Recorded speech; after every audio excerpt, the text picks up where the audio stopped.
de sección de vivienda en cuanto a que habían requisitos que a través del FOGUAVI incluso estas personas no podrían optar.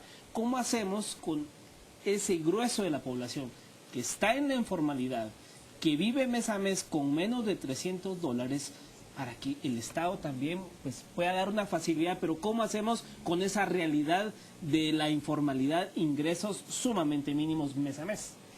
Pues miren, yo precisamente cuando les empezaba a explicar a ustedes los distintos segmentos del mercado, pues ustedes saben que los sectores de ingresos medios para arriba tienen, por la vía de su ingreso, la posibilidad de adquirir una vivienda. Naturalmente, esto está en función de las calidades y características de una vivienda, en función del ingreso de las personas y de las familias, ¿no? Entonces, lo que yo estoy diciendo es que la lógica del sistema capitalista en el sector inmobiliario resuelve para quien tiene ingreso suficiente para comprar la vivienda que desea. Ese no es el caso, precisamente, de las personas como las que usted me menciona, que no tienen ingresos suficientes para eso. Entonces es ahí en donde el Estado debe hacer una política, ¿verdad?, de asentamientos, precisamente para que esas personas por lo menos tengan los servicios básicos mínimos, ¿verdad?, desagües, drenajes, introducción de agua, etcétera, para que ellos mismos vayan construyendo. Ustedes son muy jóvenes, lo puedo ver. Ustedes, no sé si ustedes se recuerdan cuando fue el terremoto del 76 y se había recién abierto posteriormente a esos días se abrió el anillo periférico, y una de las áreas de invasión fueron precisamente las orillas del periférico. De hecho, los cimientos del puente del Incienso son pues... La cuestión es las políticas que se tendrían que ejercer por parte del Estado, hacia qué dirección deberían de tomar, porque algunos podrían llegar a incurrir en una confusión en cuanto a prácticamente iniciar con un proyecto de asentamientos casi que regalándoles las casas, y así como un banco tiene que operar también el Estado, en el sentido que uno tiene que saber en qué personas puede confiar para poder estar estableciendo una especie de financiamientos o políticas de esta índole, porque tampoco se le puede regalar, si bien es cierto, aunque estén en una mala situación económica y demás, a una persona que ni siquiera esté presente en un trabajo informal o semiformal, porque el Estado estaría incurriendo en riesgo y al final somos todos los guatemaltecos que estamos financiando eso. ¿Qué política tiene que implementar muy brevemente? Yo quiero comentarles que ha sido el Estado de Guatemala. La ciudad de Guatemala se construyó con cesiones de terrenos. Pues esa es precisamente la historia que no sabemos, ¿verdad? Barrios completos, ¿verdad? Toda la avenida Elena, ¿usted pero cree que sesiones implican un regreso también por parte de las personas que se habían visto beneficiadas con estas sesiones? Sí, es que el Estado se dio la tierra porque era propiedad de él, ¿sí?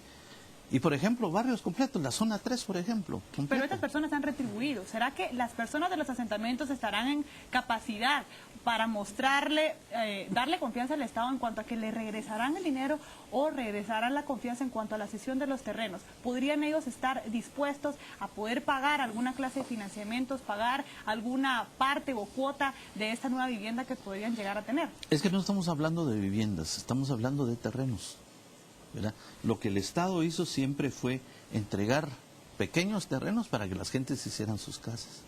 Y el Estado sí entraba, en algunos casos, haciendo el drenaje, metiendo agua, ¿verdad?, posibilitando la llegada de la energía eléctrica, ¿verdad?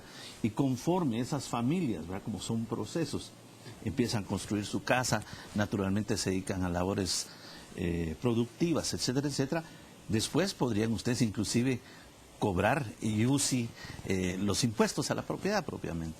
Yo quiero comentarles pues que la ciudad de Guatemala, si no sabían, en la gran parte de su centro histórico fue construido de esa manera, porque la desigualdad económica y social en el país ha sido muy grande siempre. Ahora bien, don Eduardo, para ir aterrizando porque ya estamos en tiempo, ¿alguna sugerencia para la actual administración, el gobierno de Otto Pérez Molina? ¿Qué se pudiese hacer? Porque es un tema que viene relegado de décadas atrás. Hay un informe de la Superintendencia de Bancos que dice que aproximadamente el 80% de los cuentavientes guatemaltecos ni siquiera llegan al promedio de los 7,000 quetzales en sus cuentas bancarias mes a mes. ¿Cómo hacemos con esa realidad? Porque el gran promedio de la población no puede pagar el enganche de una casa. Les voy a dar un dato inclusive más reciente. A mí me tocó comentar el estudio de de ACIES sobre salarios, ¿verdad? Se determinó que el 56% de los asalariados de la encuesta que ellos hicieron no llegaba a ganar 1,000 quetzales, el 56%. Entonces, la cifra que usted me está poniendo de 7,000 es todavía muy alta. 8,000 creo que. ¿Verdad? Porque en realidad los datos de los asalariados son muy bajos. Entonces, yo veo las cosas, digamos, si ustedes quieren, en dos platos. Una, la parte que el mercado y el mercado inmobiliario resuelve, ¿verdad? Para las personas de alto ingreso y de mediano, y aquellas personas que son la mayoría que no tienen la posibilidad de adquirir una vivienda, ¿Qué en el sentido en hacer? que usted hablaba.